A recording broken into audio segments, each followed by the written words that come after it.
అందరికీ నమస్కారం అండి. మనము శిశుపాల వధం అనేటటువంటి పుస్తక గ్రంథాన్ని పరిశీలిస్తాం. కావ్యం, మాఘ కావ్యము అని కూడా అంటారు. ఇక్కడ జరిగింది ఏంటంటే, మనకి ద్వితీయ సర్గ ఉంది సిలబస్ లో. ఫస్ట్ సర్గలో ఏం జరిగింది అంటే, నారదుడు వస్తాడు. నారదుడు వచ్చి కృష్ణుడి దగ్గరికి, నాయన నువ్వు విష్ణువు మూర్తివే సాక్షాత్గా, ఇంద్రుడు పంపించాడు నిన్ను. అలా జయ విజయులు వాళ్ళు శాపం వల్ల భూమి మీద జన్మించారు కనుక హిరణ్యాక్ష హిరణ్యకశిపులు అవతారం అయిపోయింది కృతయుగంలో. రావణ కుంభకర్ణులు అయిపోయింది ద్వాపరంలో. ఆ సారీ, త్రేతాయుగంలో. ద్వాపర యుగంలో ఇప్పుడు వీళ్ళు శిశుపాల దంతవక్తులుగా జన్మించారు కనుక దైవ కార్యముగా శిశుపాల వధ నిర్వహించవలసి ఉన్నది అని చెబుతాడు. నమస్కారం గురుగారు. నమస్కారం అండి. ఇది చెప్తాడు. ఇప్పుడు ఇక్కడ ఇలా ఉండగా ఇంకోటి ఏమిటవుతుంది అంటే, ఇది ఎవరి కార్యక్రమము? దేవుడి కార్యక్రమం, దైవ కార్యక్రమము అయిన తర్వాత, లేదా ధర్మ కార్యక్రమము అందాం. తర్వాత ఈ ఈయన పేరేమిటి? ధర్మరాజు. ఈయన ఖాళీగా కూర్చోకుండా ఏం చేశాడు? రాజసూయ యాగాన్ని తలపెట్టాడు. ఇదేమన్నా స్నేహితుడి కార్యక్రమం, చుట్టాల ఇంట్లో పెళ్లి లాంటిది. దీనికి వెళ్ళాలి. ముందు దేనికి వెళ్ళాలి అని ఒక ప్రశ్న అన్నమాట. ఇక్కడ ప్రారంభం అవుతుంది.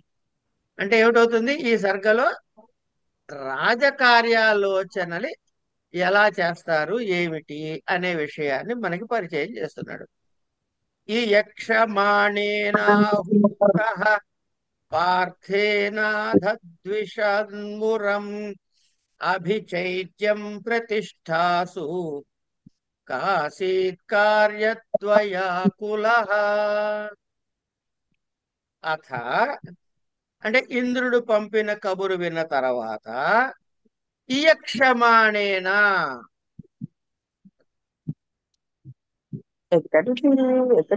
రాజసూయ యాగాన్ని చేయదలుచుకున్నటువంటి పార్థేన, ఇక్కడ మీరు చాలా జాగ్రత్తగా పట్టుకోవాలి.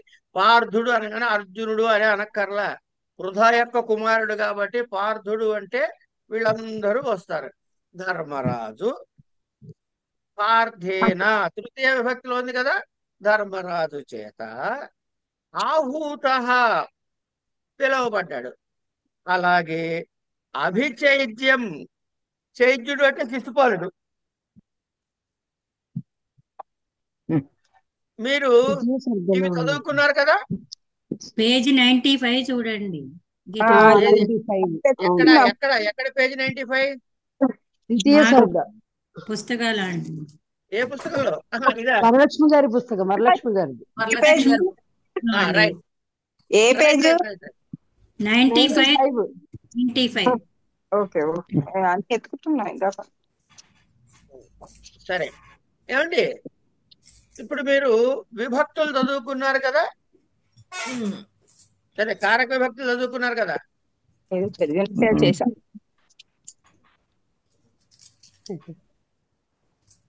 అభి అనే ఉపసర్గ వస్తే, ఈ అర్థంలో వస్తే ద్వితీయ వస్తుంది, తృతీయ వస్తుంది అని కర్మ ప్రవచనీయ సంజ్ఞలు చదువుకున్నారు చూసారా. అభిచైత్యం అంటే శిశుపాలుడి గురించి. ప్రతిష్టాసు అంటే యుద్ధమునకు పోదలుచుకున్నవాడై. మురద్విషన్, మురద్విషన్ అంటే మురాంతకుడైన శ్రీకృష్ణుణ్ణి, శ్రీకృష్ణమూర్తి. కార్యద్వయాకుల, ఆకుల ద్వయ ఆకుల అంటే శిశుపాల వధ అనే దేవకార్యము, యుధిష్ఠిరుడి యాగ దర్శనం అంటే ఇది మిత్ర కార్యము. ఈ రెండు పనుల చేత ఏది ముందు ఏది వెనకాని తోచనటువంటి వాడు ఆసీత్ అయ్యున్నాడు. ఇది దీని తాత్పర్యం. అంటే ఇలా నారదుడు ఇంద్ర సందేశాన్ని చెప్పి వెళ్ళిన తర్వాత ఇక ఏం చేయాలి అని ఆలోచిస్తున్నాడు. ఈ యక్షమాణ ఎష్టుమిచ్చన్ అంటే ఈ యక్షమాణ యజ్ఞము చేయటానికి ఉత్సాహపడుతున్నటువంటి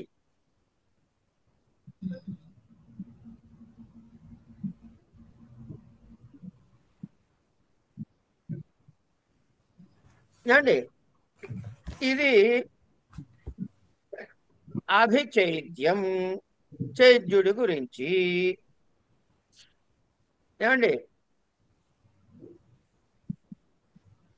అభిచైత్యం అంటే శిశుపాలుడు అభిచైత్యుడు శిశుపాలుడి గురించి అని ఏం చెయ్యాలి అనే విషయాన్ని ఆలోచిస్తున్నాడు అనమాట. ఆలోచిస్తున్న వాడికి ఏమిటైంది, ఇది ఆ కథ చెప్పటానికి స్టార్టింగ్ పాయింట్.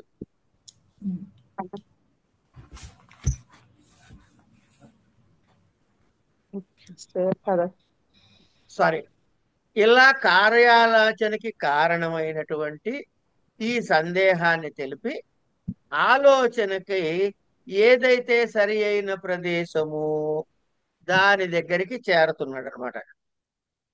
ఎక్కడికి?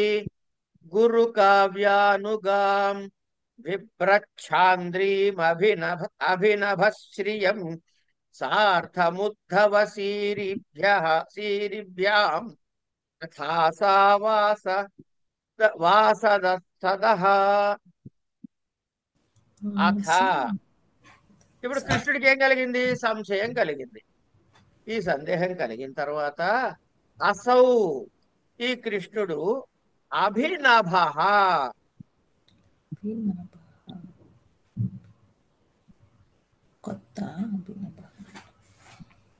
అభినభ అంటే నభమునకు, నభం అంటే ఏంటి? ఆకాశం.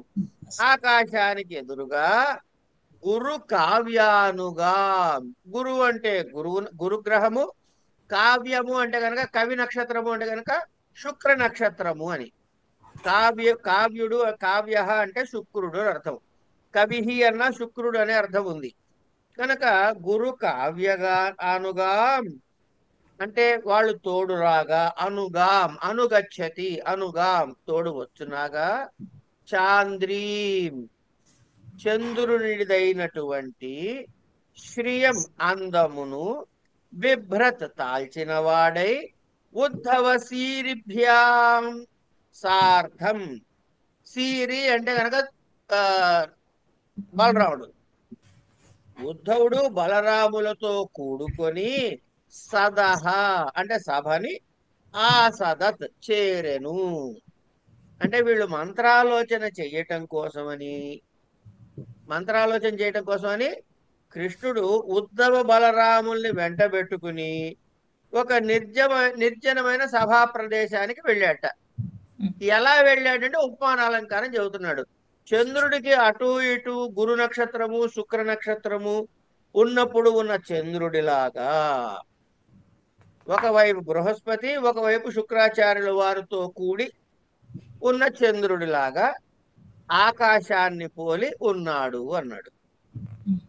ఇది ఏమండి,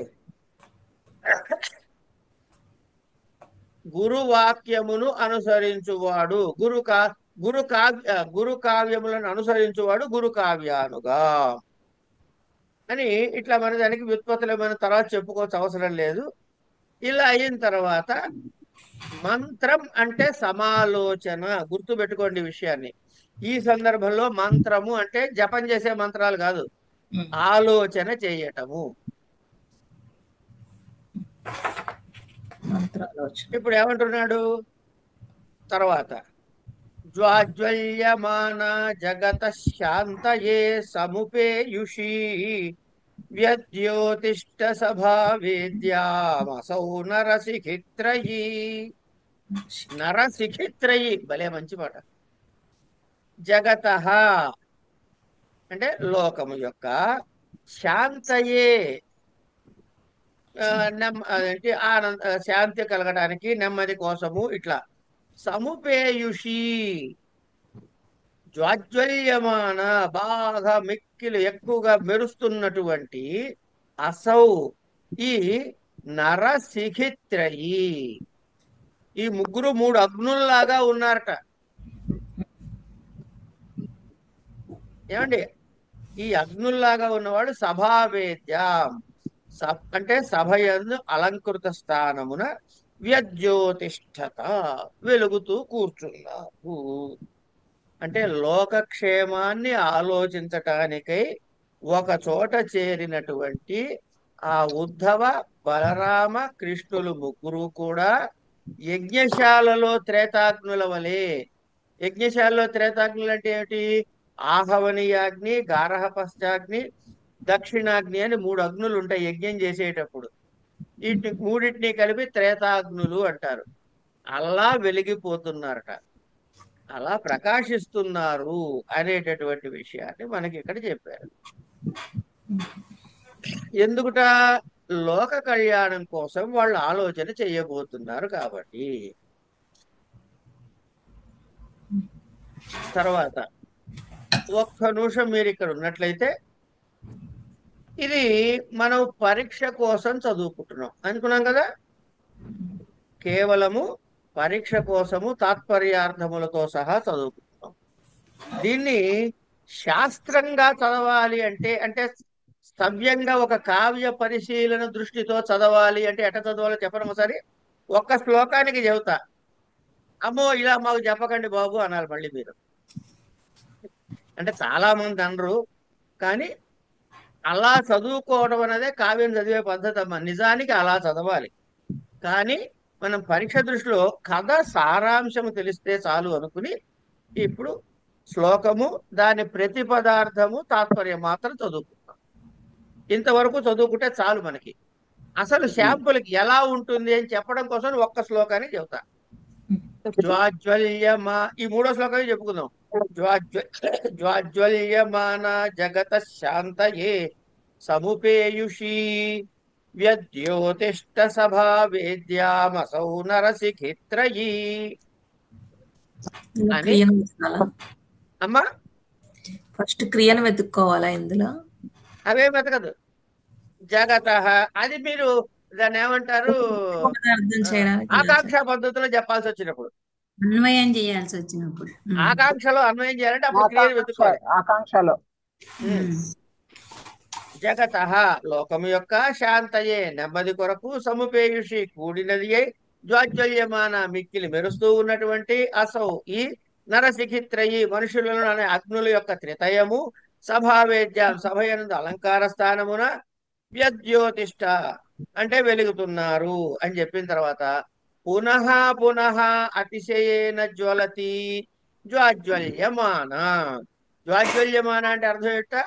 పునః పునః అతిశయేన జ్వలతి. మీ పుస్తకంలో లేదుగా ఇవన్నీ? లేదు. రైట్.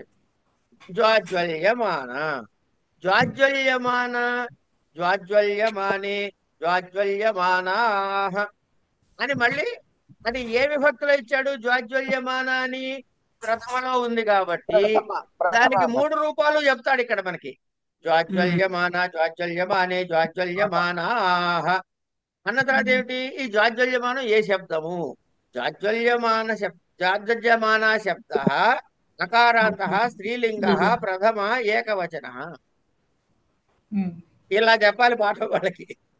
చెప్పిన తర్వాత జగత, జగత జగతో జగతాం, జగచ్చబ్ద నకారాంత నపుంసకలింగ ప్రథమ ఏకవచనము, శాంతయే ఏకవచనం. షష్ఠీ ఏకవచనం. షష్ఠీ ఏకవచనం జగత. షష్ఠీ ఏకవచనం. షష్ఠీ ఏకవచనం. ఏమండి?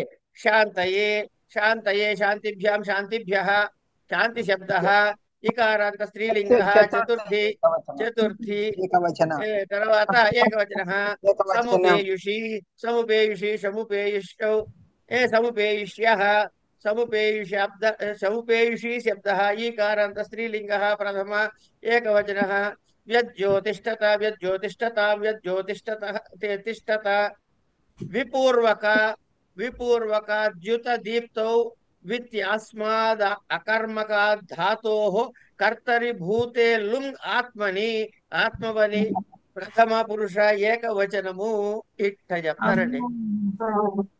అవునండి. అయిన తర్వాత సభైవ వేది సభావేది తస్యాం సభావేద్యాం వేద్యాం వేద్యో వేదిషు సభావేది శబ్ద ఇకారాంత స్త్రీలింగ సప్తమి ఏకవచనము అసౌ అసౌ అము అసౌ అసౌ అము అమూహు అధశబ్ద స్త్రీలింగ సకారాంత స్త్రీలింగ ప్రథమ ప్రథమ ప్రథమ ప్రథమ ప్రథమా విభక్తి ఏకవచన ఇప్పుడు శిఖా మాకు తర్వాత తర్వాత ఏమైనా చెప్పతారా ఏంటి? ఇప్పుడు అంటే సరే, వేది వేదిషు ఇప్పుడు బహువచనం కదా గురుగారు, సప్తమి. ఇది తర్వాత తర్వాత చదివే వాటిలో ఇలాంటివి చెప్పాలా, రాయాల్సినవి ఇలాంటివి ఉంటాయా? అంటే ఎంత ఈ పాఠం నిజంగా చెప్పుకోవాలంటే ఎలా చెప్పుకోవాలో ఒక్కొక్క శ్లోకానికి ఈ ఒక్క శ్లోకానికే ఉదాహరణ, మిగతా సరే, శ్లోకాలకి చెప్పం. Okay okay. ఇప్పుడు సరే, ఇవన్నీ సెకండ్ థర్డ్ ఫోర్త్ సెమిస్టర్లలో అలాంటివి ఏమైనా ఉంటాయా ఎప్పుడు పొరపాటున? రావు ఎప్పుడు రావు ఎప్పుడు రావు. ఇంక ఈ పుస్తకం అయితే అయిపోయినట్టు, ఈ పుస్తకం ఈ సెమిస్టర్ తోటి. అయిపోయింది. సరే పొరపాటున గీత గారు అడిగారు. ఏమండి, అయిపోయింది అక్కడ, ఆగండి, ఇంకా పూర్తి కాలే. వద్దు, ఇంకా చెప్పు, వింటాను వెంటనే. కానీ వీళ్ళు మమ్మల్ని చదవమంటేనే మాకు కష్టం. అయిపోయిన తర్వాత శిఖాః యేషాం సంతీతి శిఖినః ఉమ్. వరా ఏవ శిఖినః నరా ఏవ శిఖినః నరశిఖినః త్రయః అవయవాః యస్యాః సా త్రయీ శిఖానాం త్రయీ నరశిఖత్రయీ త్రయీ త్రయ్యౌ త్రయ్యః నరశిఖిత్రయీ శబ్దః. ఇక్కడ చూడండి, మనకి శ్లోకంలో ఏముంది? నరశిఖత్రయీ అని చూడండి ఒకసారి. శ్లోకంలో ఏముంది చెప్పండి? త్రయీనే. నరశిఖత్రయీనే ఉంది గురుగారు. నరశిఖిత్రయీ అని ఒక పదం ఇచ్చాడు కదా. ఇచ్చాడు. ఇప్పుడు దాన్ని ఎట్లా చెప్తున్నాడు చూడండి. నరా ఏవ శిఖినః నరశిఖినః, ఫస్ట్ అదొకటి వచ్చింది. ఏమండి? త్రయః అవయవాః యస్యాః సా త్రయీ త్రయః అవయవాః యస్యాః సా త్రయీ నరశిఖినా త్రయీ నరశిఖిత్రయీ. ఇక్కడ మూడు చివరి వచ్చేసింది కాబట్టి త్రయీ శబ్దాన్ని చెప్తున్నాడు. త్రయీ త్రయ్యౌ త్రయ్యః నరశిఖిత్రయీ శబ్దః. మొత్తానికి కలిపి ఈ స్త్రీలింగ ఎందుకమ్మా నవ్వుతున్నారు? సంఖ్యలకు కూడా విభక్తులు ఉంటాయండి, అది చెప్తున్నారు అంటే పాపం అలా గురుగారు. ఉన్నాయి కదా అమ్మా మిక్స్డ్ సమాసాలు. సమాసాలు వాటిని 3 రకాలుగా మొదట విడగొట్టుకుంటూ కలిపి చివరి తీర్పు. ఇక్కడ నవ్వేందుకు వెళ్ళే, చాలా సీరియస్ గా చదువుకోవాల్సిన విషయం. అవునండి. ఓకే. నరశిఖత్రయీ అనే శబ్దం వచ్చిన తర్వాత ఈ కారాంత స్త్రీలింగ ప్రథమ విభక్తి ఏకవచన. తర్వాత జ్వాజ్వల్యమానేతి అన్నాడు, అంటే జగత లోకస్య శాంతయే అనుప్రదవాయ సముపేయుషి మిళిత జ్వాజ్వల్యమాన భృషం జ్వలంతి. ఇది ఎక్కడి నుంచి వచ్చింది? ధాతో రేకాచో హలాదేహ క్రియా సమవిహార ఇది యంగ్ అని అక్కడ జ్వాజ్వల్య యకారం ఎందుకు వచ్చిందో దాని సూత్రం చెప్పాడు. తతో లట శానజాదేశే టాప్, అంటే తర్వాత లట్లో శానచ్ అనే ఆదేశం వచ్చి టాపు ప్రత్యయం చేస్తే అసౌ నరాహ పురుషా ఏవ శిఖినః అగ్నయః తేషాం త్రయీ ద్విత్రిభ్యాం తయస్యాయ ద్వే త్యజాదేశ టిడ్ఢాణి ఇత్యాదినాంగీ. టిడ్ఢాణ్యౌ అని ఒక పెద్ద సూత్రం ఉంది స్త్రీ ప్రత్యయం రావటానికి. టిడ్ఢాణై ఇత్యాదిన నీ సభా ఆస్థాని సైవ వేది పరిష్కృత భూమి. వేది పరిష్కృత భూమి రిచ్చమర. వేది అంటే పరిష్కృత భూమి అని ఎక్కడ చెప్పాడయ్యా? అమరలో చెప్పాడు. తస్యాం యజ్యోతిష్టత తిష్ట దీప్యతే స్మ ద్యుతేర్లుంగ్ ఇది వా తంగ్ రూపకాలంకార. ఇంత చదివితే ఈ శ్లోకం అయినట్టు. సార్ బుర్ర తిరిగి 360 మీరు ఏవా వేసినప్పుడే అర్థమైపోయింది రూపకాలంకారానికి వెళ్ళిపోయారు. ఏదమ్మా? మీరు ఏవా పదం వేశారు కదా మొదట్లోనే, ఆ అప్పుడు రూపకాలంకారానికి వెళ్ళిపోయారని అర్థమైపోయింది.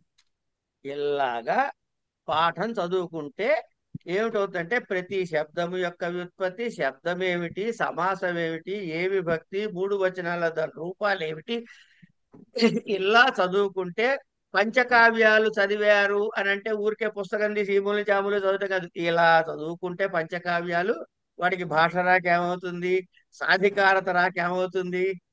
తర్వాత నిన్న మనం చెప్పుకున్నాం, ఏం చెప్పుకున్నాం? నిన్న మనం చెప్పుకుంది ఏంటది? ఆ మాట ఏంటండి? నవసర్గే గతే నవశబ్దో నవిద్యతే. మీరు చదివిన తర్వాత ఇంకేం కొత్తదనం ఉండదు. 9 సర్కలు చదువుతాయి. ఎట్లా? ఇలా చదివితే. సరే, ఓ అంటే ఏడాది మీద అవుతుంది సార్. ఎంతైనా పట్టేయండి, 3 ఏళ్ళు ఇది పడుతుంది. ఇలా చదువుకోవాలి అని చెప్పి. సరే, ఇది పక్కకి పెట్టేసి మామూలుగా మన స్థాయిలో మనం చదువుకుందాం. ఏమండి? రత్నస్తంభేషు సంక్రాంత ప్రతిమాస్తే చకాసిరే ఏకాకినోపి పరితః పౌరుషేయావృతా ఇవ. రత్నస్తంభేషు అంటే రత్నాలతోటి పొసగబడినటువంటి స్తంభములలో సంక్రాంత ప్రతిమాహ అంటే ప్రతిఫలించినటువంటి ఆకృతులు కలిగినటువంటి తే ఆ ఉద్ధవ రామకృష్ణులు, బలరామకృష్ణులు అనమాట. ఏకాకినోపి ఎవరికి వారు, అంటే వారు ఒకరే అయినప్పటికీ పరితః, పరితః అంటే చుట్టూ అన్నమాట, 4 వైపులా కూడా పౌరుషేయావృత ఇవ పురుషుల సమూహంతో కూడిన వారిలాగా చకాసిరే వెలిగిపోతున్నారు. అంటే ఏమిట? ఆ సభాభవనంలో స్తంభాలున్నాయి, వీడు మధ్యలో నడుస్తూ ఉంటే చుట్టూ ఉన్న స్తంభాలలో, ఆ రత్న స్తంభాలలో వీళ్ళ ప్రతిఫలమే వీళ్ళ ఇదే కనపడి, ప్రతిబింబాలే కనపడి వీళ్ళ చుట్టూ మనుషులు ఉన్నట్టుగా కనపడుతోంది. అంతే.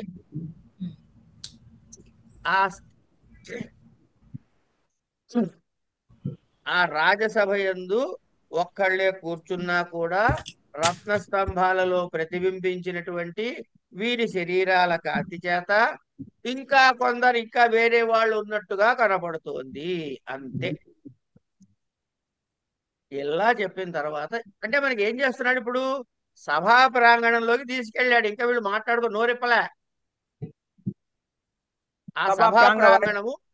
ఆ సభా ప్రాంగణం ఎలా ఉందో వర్ణిస్తున్నాడు. ఎలా ఉంది? రత్న స్తంభాలతో ఉంది, వీళ్ళు ముగ్గురు త్రేతాగ్నుల్లా వెలిగిపోతున్నారు. ఏమండి? అంటే మీరు ఏం రాసుకోవాలి నోట్స్ లో? బలరామకృష్ణులు, ఉద్ధవుడు, త్రేతాగ్నులు, కామ, రత్నస్తంభ సభా మంటపం, కామ, అంటే స్తంభాలలో ప్రతిఫలించి చాలా మంది, కామ, ఇట్లా 4 పాయింట్ రాసుకుంటే ఒక లైన్ లో ఈ మొత్తం సభా ప్రాంగణ వర్ణన అంతా వచ్చేస్తుంది మీకు.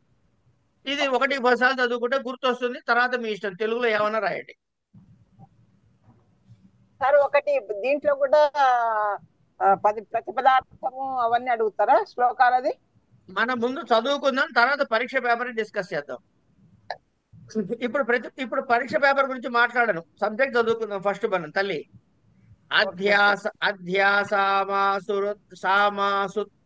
సామాసు రుత్తుంగ హేమ పీఠాని యాన్యమీ తైరూహే కేసరి క్రాంత త్రికుట శిఖరోపమా. ఏమైందమ్మా సుధ గారు? ఏం ఆనందం కలిగింది? ఆ వర్ణన చాలా బాగుంది కదా సార్. ఇది చెప్పిన శ్లోకాన్ని వర్ణన చాలా బాగుంది, అందుకని అమీ అంటే ఈ ఉద్ధవ బలరామకృష్ణులు, ఈ ముగ్గురు కూడా యాని ఏ ఉత్తుంగ హేమ పీఠాని ఎత్తుగా ఉన్నటువంటి బంగారు సింహాసనాలను ధ్యాసామాసౌ అంటే అధిష్ఠించారు. తైహి ఆ బంగారు గద్దెల చేత, ఎందుకు ముందే చెప్పాడుగా హేమపీఠాలని. తర్వాత ఎట్లా ఉన్నారట? కేసరి క్రాంత త్రికూట శిఖరోపమా.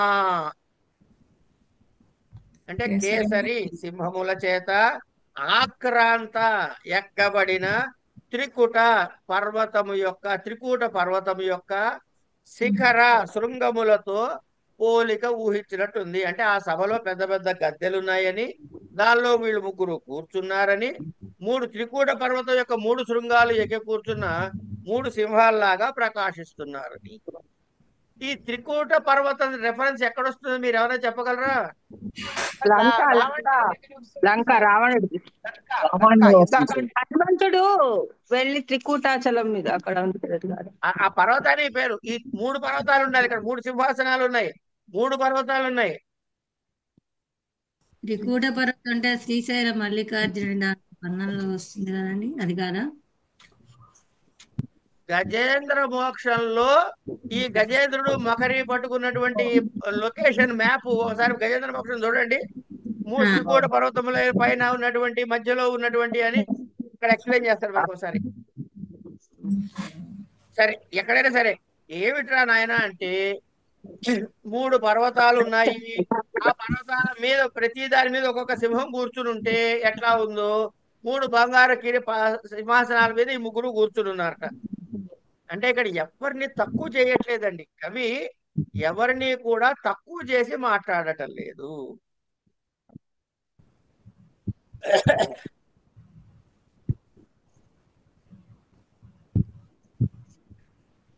గురుద్వయాయ గురుణోరుభయోరథ కార్యయోః హరిర్విప్రతిషేధం తమాచక్షసే విచక్షణః. ఈ పద ప్రయోగాన్ని కూడా మనం అప్పుడప్పుడు ఎంజాయ్ చేయాలండి. తం ఆచక్షసే విచక్షణః. చదువుతుంటేనే ఎంత హాయిగా నడక చూడండి. శబ్దాలంకారం. ఇవి మనకి ఒంటికి పడతాయి అనమాట. ఇవి నోటికి పట్టేందుకు వీలుగా ఉంటాయి. కావ్య రచనలో ఉండే విశేషం ఏంటంటే 1-2 సార్లు చదివితే నోటికి వస్తాయి, నాకు రావు, అది వేరే విషయం. అథ అంటే ఏంటి? కూర్చున్న తర్వాత. విచక్షణ అంటే మంచి చెడులను ఆలోచించదగినటువంటి పండితుడైనటువంటి హరిహి శ్రీకృష్ణుడు గురుద్వయాయ. ఇక్కడ గురుద్వయం ఎవరు? అన్నగారు ఒకడు గురువు, అన్నగారు కనుక పెద్దవాడు గురువే. అట్లాగే ఉద్ధవుడు ఎవరు? పెంతండ్రి, కనుక ఆయన గురుస్థానీయుడే. కనుక అన్నగారు ఈయన గురుస్థానీయులు కాబట్టి పినతండ్రిని అన్నని కూడా ఆయన ఉద్దేశించి గురుణోహో.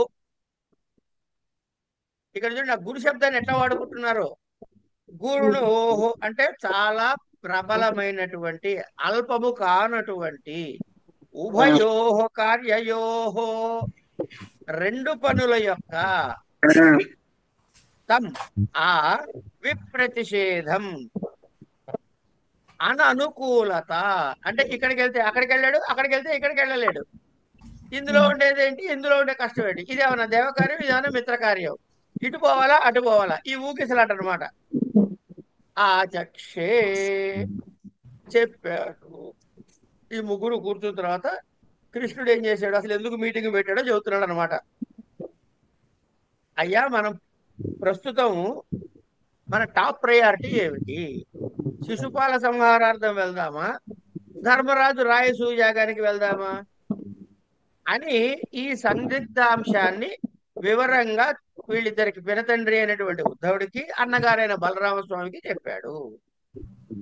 ఇక్కడ ఆచచక్ష అంటే ఏంటి గురువు గారు? ఆచచక్షే తెలిపాను అని ఉంది కదా. వినపడలేదు, ఒక్కసారి చెప్పండి. ఆచచక్షే తెలిపాను అని ఉంది కదా, అంటే ఏంటి? ఆచచక్ష అంటే చెప్పడం అమ్మా. అచ్చా, నోటి ద్వారా చెప్పడం.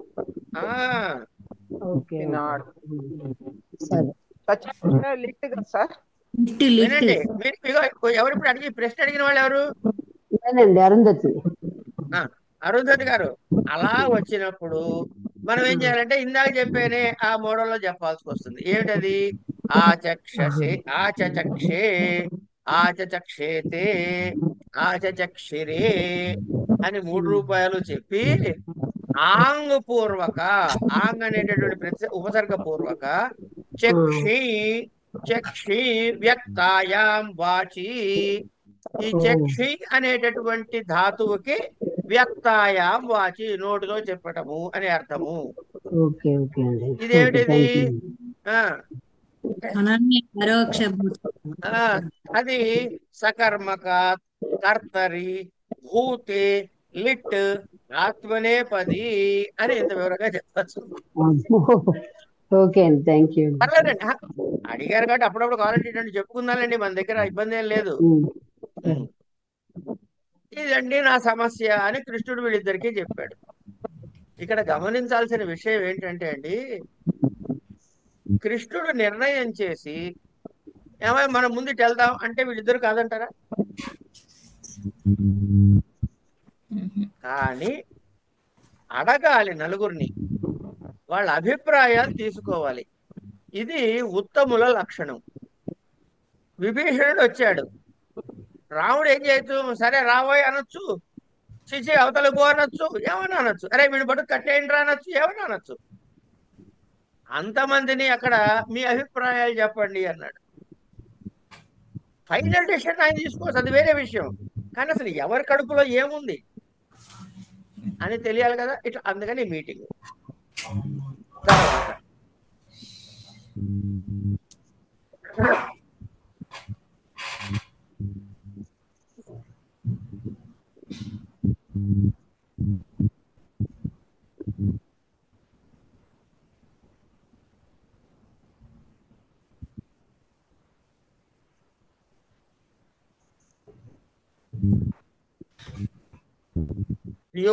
తర్వాత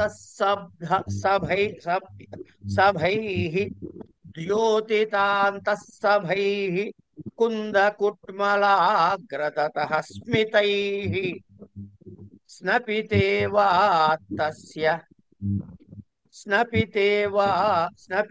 వా భవత్తస్య శుద్ధవర్ణ సరస్వతి. ఇది ఎన్నో శ్లోకమ్మా? 7వదండి.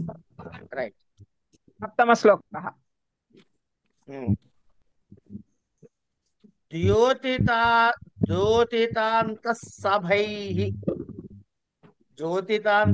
సభైః కుందకుట్మల అగ్రతతః స్మితైః స్నపితే వా భవత్ తస్య శుద్ధవర్ణ సరస్వతి. కుందకుట్మలాగ్రదతః. కుందకుట్మములు అంటే మల్లె మొగ్గలండి. మల్లె మొగ్గల యొక్క అగ్ర అంటే కొనల వంటి, దతః పండ్లు గల, తస్య ఆ కృష్ణ పరమాత్మ యొక్క సరస్వతి అంటే ఇక్కడ సరస్వతి దేవి కాదు, మాట, వాక్కు. ద్యోతితాంతఃసభైః. ద్యోతిత అంటే వెలిగించబడిన, అంతఃసభైః సభా మధ్యములో గల, స్మితైః చిరునవ్వుల చేత, స్నపితేవ కడుగబడిన దాని వలె, శుద్ధవర్ణ మేలి కాంతి అంటే స్వచ్ఛమైన అక్షరములు కలదిగా అభవత్ అయి ఉన్నది. ఏం లేదండి, కృష్ణుడు నోరిప్పాడు, అంతమించి ఇంకేం చేయలే ఆయన. అక్కడ చాలా తెల్లటి పలు వరుస ఉంది అంటే నాలాగా గారపట్టిన పళ్ళు కాదు, చక్కటి పళ్ళ వరుస ఉంది. ఆయన మాటలు ఎలా ఉన్నాయిట అంటే, ఆయన మాటలు అక్కడంతా రీ సౌండ్ ఇచ్చినట్టుగా నలువంకలా పాకి అందరికీ వినపడేలాగా చిన్న నవ్వు కలిగినటువంటి, శుభ్రము చేసిన ముత్యాల కాంతి, మల్లెపూల కాంతిలాగా స్వచ్ఛమైన కాంతి. అంటే ఏంటి? చక్కటి అర్థవంతమైన సారవంతమైన అక్షరాలు కలవై ఉన్నది అన్నాడు.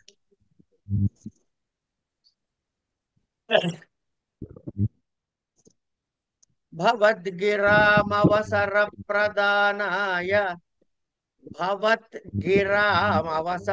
ప్రదానాయ వచాంసి నః పూర్వరంగః ప్రసంగాయ నాటకీయస్య వస్తునః. ఏంటది? ఏంట్రా అది? ఎంత? ఏ ట్రాన్సాక్షన్? నీకు నాకు ఇంకో బాకీ ఉంది తెలుసా? వివి రావు తాతయ్య గారు చేసినప్పుడు ఏసీ బిల్లు ఇంకా కట్టి నువ్వు సెటిల్ చేసి నాకు చెప్పలేదు. సరే. భవద్గిరా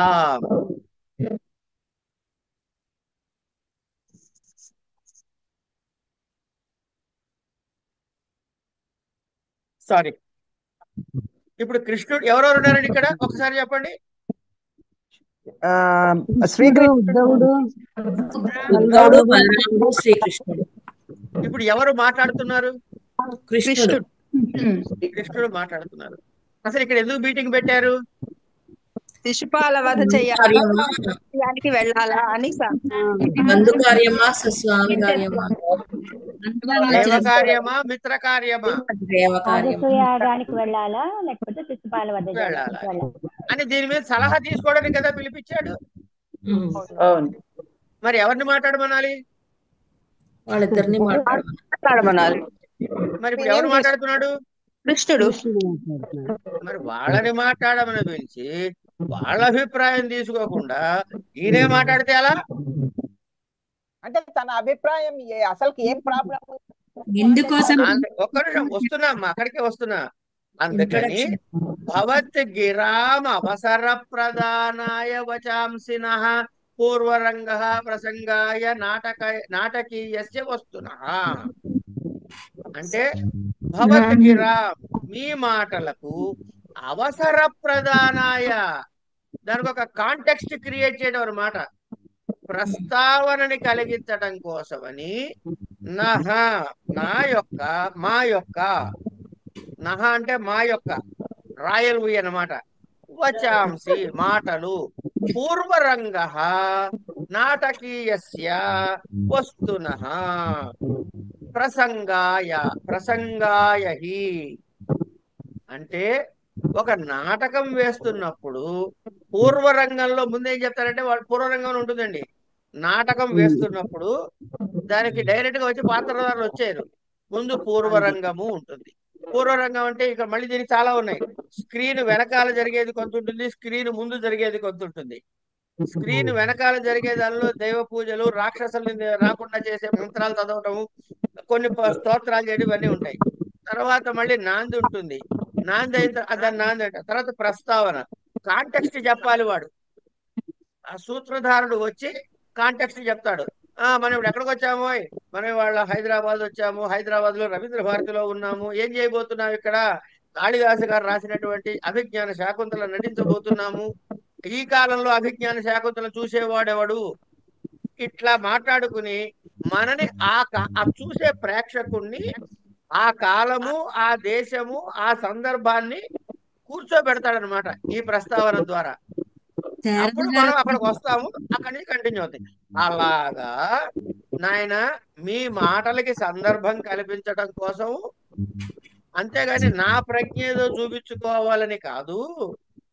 గురువు గారు శారద గారిని ఒక పోస్ట్ చేయమన్నా, డిస్టర్బెన్స్ చాలా డిస్టర్బెన్స్ గా ఉంది. ఎవరు?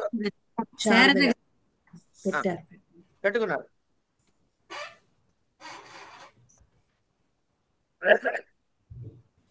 కనుక అవద్గిర మీ మాటలకి అవసర ప్రధానాయ ప్రస్తావన కలిగించడం కోసం మాత్రమే. నహ మా యొక్క వచాంసి మాటలు పూర్వరంగ ఇవ, ఎట్లా నాటకంలో పూర్వరంగ నాంది పాఠంలాగా ఆ నాటకీయస్య నాటకమునందలి వస్తునః ఇతివృత్తము యొక్క ప్రసంగాయహి. అదన్నమాట. నాంది ప్రస్తావనలు ఎందుకు అంటే దాని సందర్భాన్ని తెలియజేయడం కోసమే, అంతేగాని నా గొప్పతనం చెప్పుకోవడం కాదు. అసలు మంత్రాలోచన ఇలా నాటకంతో పోల్చడం ఏంటండి? నాటకంతో పోల్చట్లా. నాటకంలో నాంది ప్రస్తావనలు ఉంటాయి కదా. ఇక్కడ ఏం చేస్తాడు వాడు? కథంతా చెప్పడు, కాంటెక్స్ట్ చెప్తాడు. దాన్ని బట్టి మనం ముందుకు తీసుకెళ్తుంది మిగతా భాగం అంతా. మిగతా నటీనటులు రావటము, కథ నడిపించడము, అవన్నీ వ్యవహారం నడుస్తుంది. అట్లాగే మీరే ఇక్కడ న్యాయ నిర్ణయించలు, మీరు చెప్పిందే ఫైనల్ డెసిషన్. కానీ కాంటెక్స్ట్ క్రియేట్ చేయాలంటే ఆ నాందిలాగా నేను 4 మాటలు ముందు మాట్లాడాను, అంతేగాని నా గొప్పతనం చెప్పుకోవడానికి, నా అభిప్రాయాన్ని చెప్పడానికి కాదు అని. అంటే ఇక్కడ ఈయన సూత్రధారిలాగా వచ్చి నాంది ప్రస్తావన చేశాడు. అంతే, నేను సూత్రధారణగా చెప్పానయ్యా అని అని చెబుతూ ఇక్కడ చూడండి, ఇది రాజకీయం చూడండి ఎంత బాగా చెప్తున్నాడు. కరదీకృత భూపాలో భ్రాతృభిర్చిత్ చిత్వర్దిశైష జిత్తైర్దిశాం దిశాం వినాప్యస్మదలం భూష్ణుర్జి భూష్మురిజ్యాయై తపసస్తుతి సుతః దిశాం దిక్కుల యొక్క దిక్కులకు జిత్వరై అంటే జయించిన వారైన భ్రాతృభి తమ్ముల చేత, ఏ తమ్ములు? భీముడు, అర్జునుడు, నకులుడు, సహదేవుడు అనమాట. కరదీకృత భూపాల, కరదీకృత అంటే ఏంటంటే కప్పము కట్టగిలిగిన వారిలాగా చేయబడినటువంటి, అంటే ఏంటి? వీళ్ళు రాజసూయం చేసేటప్పుడు ముందు అన్ని దిక్కులకి 4 వెళ్తారు. వెళ్ళి అయ్యా ఆయన ఏకఛత్రాధిపత్యము ఒప్పుకుంటున్నావా? కప్పం కట్టు మాకు. ఒప్పుకోవా? యుద్ధం చేయి. యుద్ధంలో ఓడిపోతే కప్పం కట్టాలి. కనుక వెళ్ళిన వెంటనే సరెండర్ అయ్యాడా, కప్పం కట్టేశాడా, నో ప్రాబ్లం. లేకపోతే ఏంటి? వాళ్ళతో యుద్ధం చేసి వెళ్ళిన వాడు గెలవాలి, గెలిచి కప్పం తీసుకురావాలి. వాడికి అప్పుడు కంపల్సరీగా వాడు అనుయాయుడు అవుతాడు రాజు.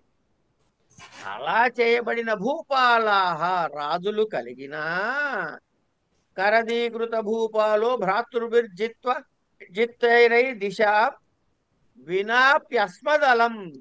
ఇక్కడి మొదలుతాడు. ఆయన ఎవరు? రాజులు గల తపసస్తుత. తపసస్తుత ఇక్కడ ప్రయోగం చూడండి. మనకి తెలియని విషయాన్ని ఇక్కడ చెప్పుకోవాలి మనం. అర్థమవుతుందండి?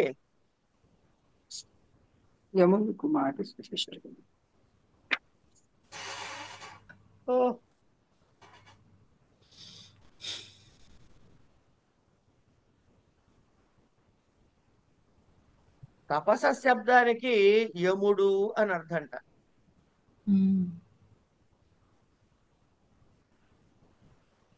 తపసశ్చాంద్రాయణాదౌ స్యాద్ ధర్మే లోకాంతరేపి చ అని విశ్వకోశంలో ఉన్నటువంటి మాట.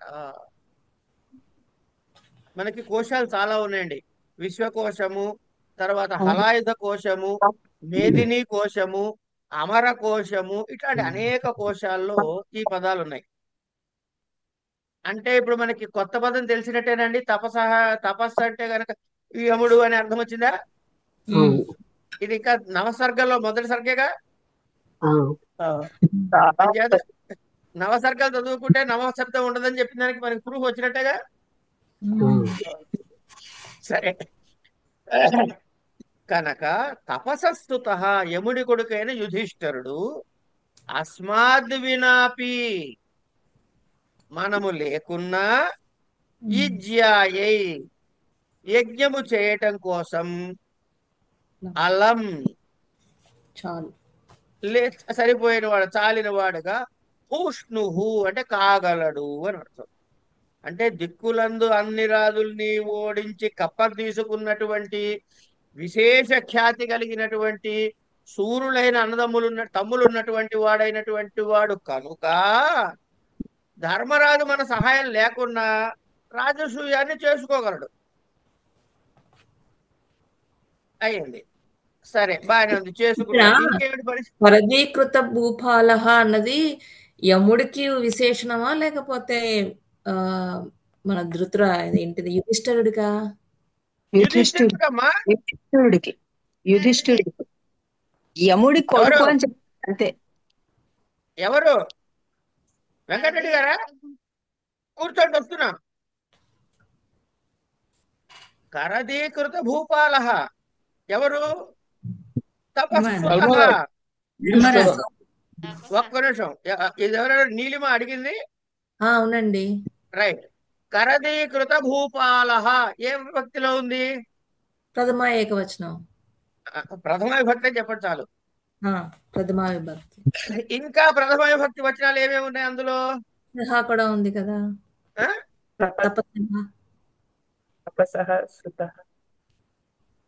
తపసహ అంటే ప్రథమ విభక్తి కాదా అండి? షష్ఠి. షష్ఠి షష్ఠి ఏకవచనమా? సుతః అంటే సుతః అంటే కొడుకు. అంటే కొడుకు, అది షష్ఠిలోనే ఉంది. తపస్స అరే సుతః అంటే కొడుకు ప్రథమ. ఏంటమ్మా ప్రథమలో ఉంది? ప్రథమ తపస. యముని యొక్క కుమారుడు కదా తపసహ సుతః అంటే. వస్తుందమ్మా, ముందు నీ ప్రశ్న చెప్తాను. కరదీకృత భూపాల ప్రథమ విభక్తిలో ఉంది కదా. ఈ విశేషణ విశేషములు ఏక విభక్తకముగా ఉండాలని రూల్ ఉంది కదా. కనుక దీన్ని తీసుకుపోయి ప్రథమ విభక్తిలోనే సుతహాకి తగిలించు ఫస్ట్. సరిపోయింది. ఏమ్మా ఈ సుతుడు ఎవడు సుతుడు అంటే తపసస్తుత, యముడి యొక్క సుతుడైనటువంటి వాడు ఎవడు అంటే యుధిష్ఠిర. సో యుధిష్ఠిరకే ఇది విశేషణం. ఓకే, విశేషణం. ఓకేనమ్మా. కనుక మనకి ఇట్లాంటి శంకలు ఎప్పుడైనా వచ్చినప్పుడు ఏం చేయాలంటే విభక్తులు చూసుకోవాలి.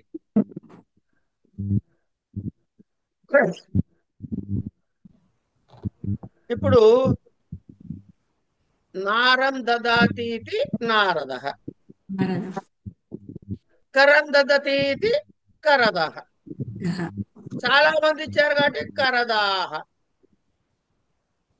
ఇట్లా దాని వ్యుత్పత్తి చెప్పుకుంటూ పోవాలి మనం తర్వాత అవసరమైతే. అయిన తర్వాత సరేనయ్యా, సరేన అంటే ముందేం చెప్పాడు, మనం లేకపోయినా వాళ్ళు చూసుకుంటారు అన్నాడు.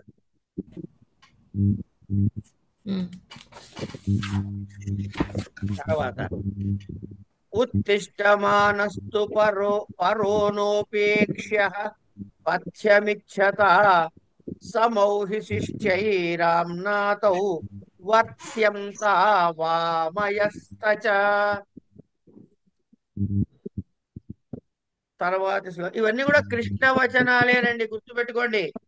ఇంకా ఎవరు మాట్లాడలే, ఇతరులు మాట్లాడట్లే, కృష్ణుడే మాట్లాడుతున్నాడు.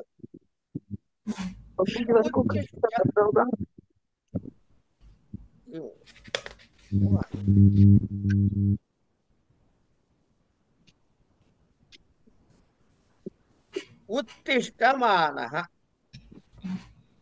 పరః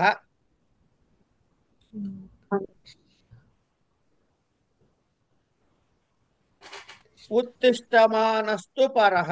ఉత్తిష్టమానః పరః తు అంటే బలపడుతున్న శత్రువు.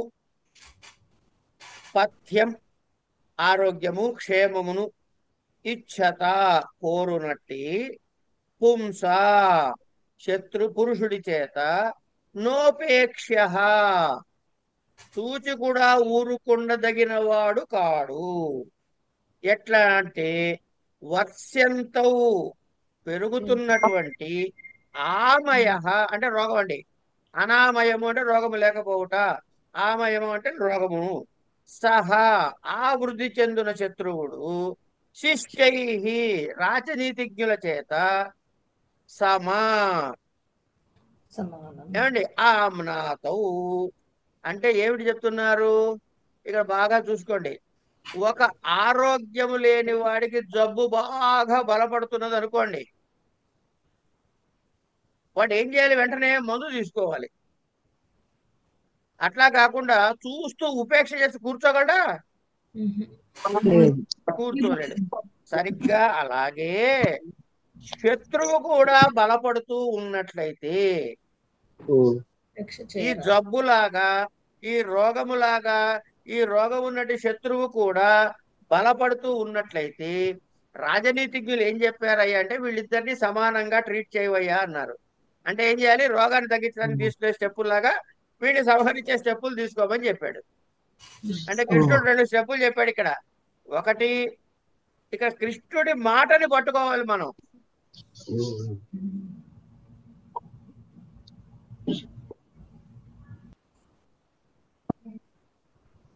ఇప్పుడు కృష్ణుడు ఏం చెబుతున్నాడండి, నేనేం చెప్పట్లేదు, ఇంట్రడ్యూస్ చేసి వదిలేస్తున్నా అన్నాడు.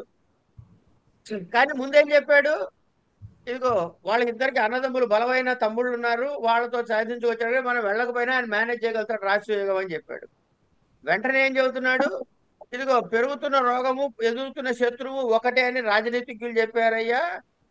కనుక తన బాగుని తాను కోరుకున్న వాడు ఎప్పుడూ కూడా వృద్ధి పొందుతున్న శత్రువుని చూసి ఊరుకోకూడదు, వాడిని ఎలాగైనా చంపేసే ఉపాయం చెయ్యాలి అని చెప్పారు అన్నాడు. అంతే, ఇంకేం చెప్పలే. ఇంటి చదిలేశారు. ఏమండి, పైగా ఇది ఎందుకుట, ఇగో ఇదేదో నా కోసం కాదురా నాయన, లోకం కోసం. నూయే సాత్వతీ సూనుర్యన్మహ్యమపరాధ్యతి యత్తు దహ్యతే లోకమదో దుఃఖాకరోతి మాం. సాత్వతీ సూనః, ఎవడు వీడు సాత్వతీ సూనుడు అంటే, అంటే మా మేనత్త అయినటువంటి సాత్వతి యొక్క కొడుకు. అంటే ఎవడంటే శిశుపాలుడు. ఏమండి, సాత్వతి సూనుహు, సాత్వతి అంటే మా మేనత్త అయినటువంటి సాత్వతి యొక్క సూనుహు కొడుకైనటువంటి శిశుపాలుడు. మహ్యం నా కొరకు కాదు, నా కొరకు అపరాధ్యతీయత్ ద్రోహం చేస్తున్నాడు కదా అని, అలా అని కాదు. తతః అందుచేత నదూయే, అంటే వాడు నా ఎడల ద్రోహం చేస్తున్నాడు అన్నది మనసులో పెట్టుకుని నేనేదో బాధపడట్లేదు. ఇక్కడ లోకం అంటే జగత్తును దందహ్యతి యత్ కాల్చేలాగా ఉన్నాడు కదా. అతః మాం నన్ను దుఃఖాకరోతి, ఇదిగో వీడి చేష్టల వల్ల లోకానికి కంటకుడుగా తయారయ్యాడు, అది నా మనసుని కష్టపెడుతోంది. వాడు నాకెప్పుడు ద్రోహమే చేస్తూ ఉంటాడు, కానీ నేను బాధపడను. ఎందుకు, ఇలా వాడు ప్రపంచాన్ని లోకాన్ని కాల్చూ తింటున్నాడే, అది నా ప్రధానమైన బాధ. కనుక ముందు మనం పోయి వాడిని చంపి తర్వాత యజ్ఞానికి రాలేదని ఒకవేళ కోపగించుకున్న ధర్మరాజుని ఎట్లయినా సమాధాన పరుచుకుందాం అని చెప్పి చెబుతున్నాడు అనమాట.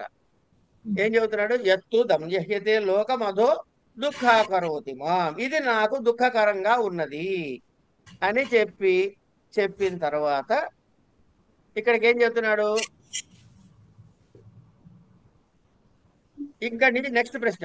మమ తావన్ మతమిదం, మమ తావన్ మతమిదం శ్రూయతామంగవామపి జ్ఞాత సారోపి ఖల్వేక సందిగ్ధే కార్య వస్తుని.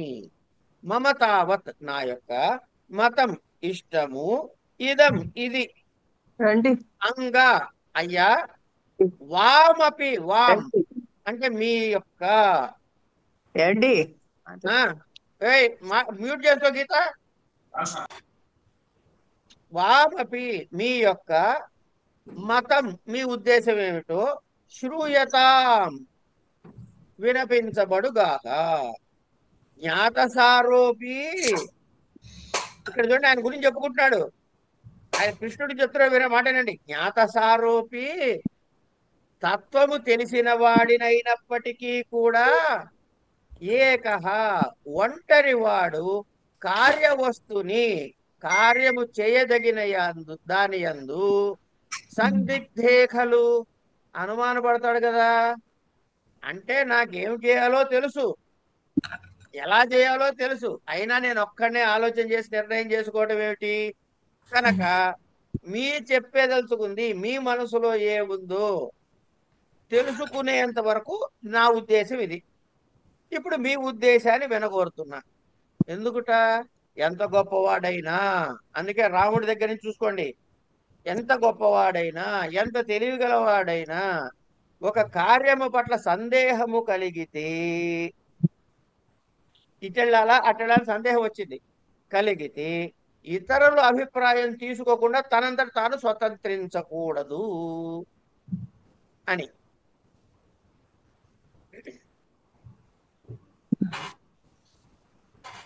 అయిపోయింది ఇక్కడికి. ఇంకొక 2 శ్లోకాలు చెప్పుకుని ఆపేద్దాం. యావదర్ధపదాం వాచమేవ మాదాయ మాధవః విరరామ మహీయాంసః ప్రకృత్యామితభాషిణః. ప్రకృత్యామితభాషిణః ఇట్లాంటి పదాలని మనం పట్టుకోవాలి.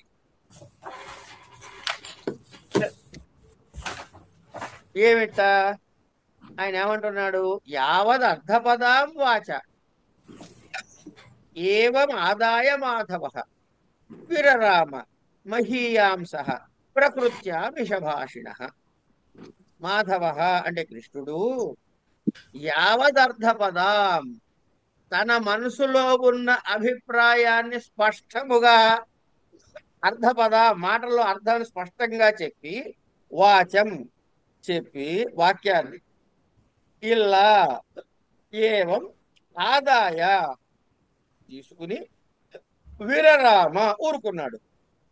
తథాహి అలాగే మహీయాంస గొప్పవారైనటువంటి ఇక్కడ చూడండి, ఇక్కడి నుంచి దీన్ని అర్ధాంతరన్యాసము అంటారు. అలంకారం చెప్పాలంటే ఒక విశేషమును సామాన్యముతో గాని సామాన్యమును విశేషముతో గాని సమర్థించుట.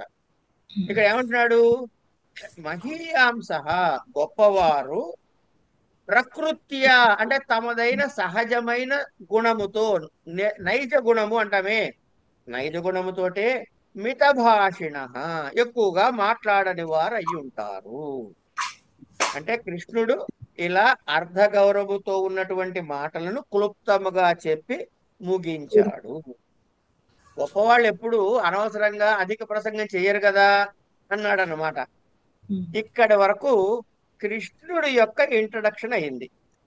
ఈ తర్వాత ఇక్కడ దాకా చెప్పుకుందామని ఆపాను అనమాట. తర్వాత ఏమంటాడు అంటే తర్వాత బలరాముడు మాట్లాడటం మొదలు పెడతాడు. సార్ ఒక్క నిమిషం సార్, 12వ శ్లోకం కూడా ఒక్క నిమిషం బలరాముడు మాట్లాడటం మొదలెడతాడు.